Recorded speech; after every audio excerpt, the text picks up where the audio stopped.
A special thank you to each of our subscribers who make this channel possible. Here's today's story. In a significant development that has drawn international attention, the International Criminal Court, ICC, has issued arrest warrants for two senior Taliban leaders, Supreme Leader Haibatullah Akhunzada and Chief Justice Abdul Hakim Haqqani, on charges of crimes against humanity. This unprecedented move comes in response to the systemic abuses faced by women and girls in Afghanistan since the Taliban regained control of the country in August 2021. The ICC judges stated that there are reasonable grounds to suspect the Taliban leaders of committing gender-based persecution, which has severely deprived women and girls of fundamental rights, including education, privacy, and freedom of movement.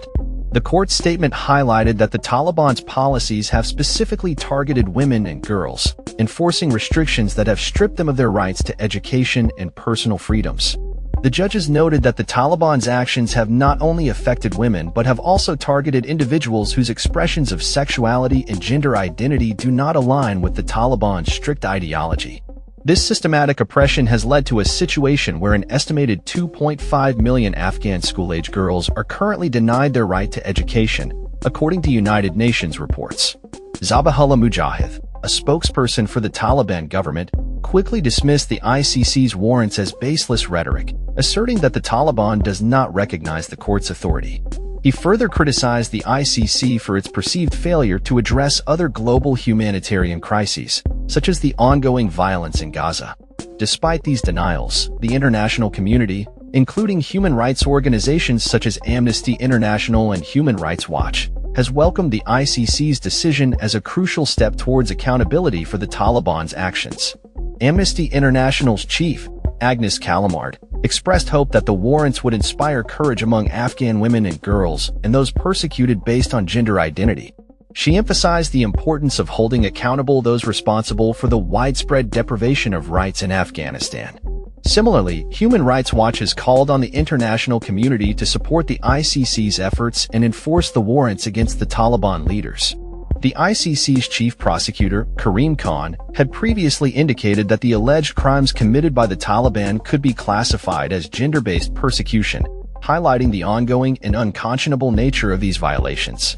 The court indicated that the crimes occurred from the moment the Taliban seized power in 2021 until at least January 2023, during which time the Taliban imposed a series of edicts restricting women's rights to work, travel, and participate in public life. In recent months, the Taliban has enforced a series of harsh regulations, including banning women from working for NGOs, closing beauty salons, and prohibiting women from visiting public parks and gyms without a male chaperone. The enforcement of a vice and virtue law has further restricted women's rights, mandating that they conceal their voices and bodies in public and prohibiting them from singing or reciting poetry.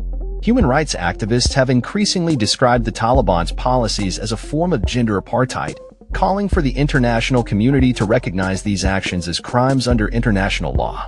Activists like Tahira Nasiri, who now resides in Canada, have voiced their hope that the ICC's actions will serve as a turning point in the fight for women's rights in Afghanistan.